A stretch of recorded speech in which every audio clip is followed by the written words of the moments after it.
آج کل ہم سب کے پاس سمارٹ فون ہیں، موبائل فونز ہیں، اور ہمارے پاس واٹس ایپ کی صورت میں، میسنجر کی صورت میں قرآنی آیات اور احادیث مبارکہ آتی رہتی ہیں. آتی نہیں آتی؟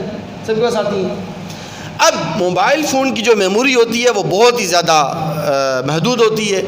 اگر ہر واٹس ایپ کی آیات مبارکہ، ہر واٹس ایپ کی احادیث مبارکہ اگر آپ اپنی میموری میں رکھیں گے تو موبائل کی میموری چند دن کے اندر جو ہے نا وہ جواب دے جائے گی.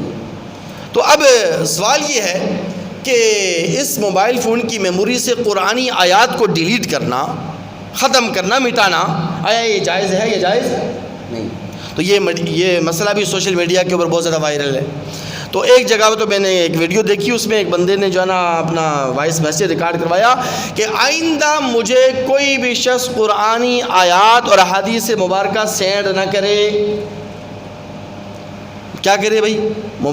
گانے سینڈ کرے، میوزک والے گانے سینڈ کرے، بالی ووڈ ہالی ووڈ کی فلموں کے جو کلپس ہیں وہ سینڈ کرے، ڈراموں کے جو کلپس ہیں وہ سینڈ کرے، لیکن قرآنی آیات سینڈ نہ کرے. دلیل کیا دی گئی؟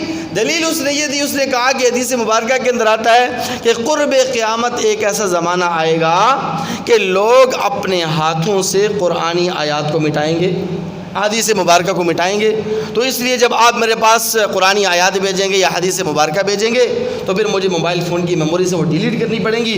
تو اس لیے موبائل فون کی میموری سے قرآنی آیات ڈیلیٹ کرنا اور حدیث مبارکہ ڈیلیٹ کرنا یہ جائز نہیں ہے. تو اس لیے میرے پاس آئندہ کوئی بھی شخص قرآنی آیات اور حدیث مبارکہ سینڈ نہ کرے.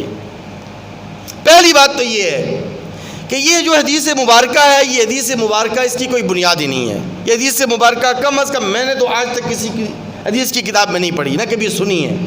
یہ پہلی مرتبہ یہ حدیث مبارکہ سوشل میڈیا کے اوپر آئی ہے کہ بھئی اپنے ہاتھوں سے قرآنی آیات کو ڈیلیٹ کرنا.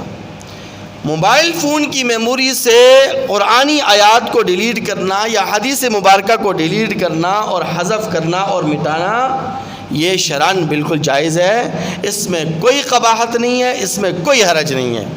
اور اگر بالفرض محال اگر یہ حدیث مبارکہ صحیح ہو بھی، اس طرح کہ کہا جا رہا ہے، تب بھی موبائل فون کی میموری والی وعید اس میں شامل نہیں ہے، کیونکہ یہ آپ کا ایک عذر ہے.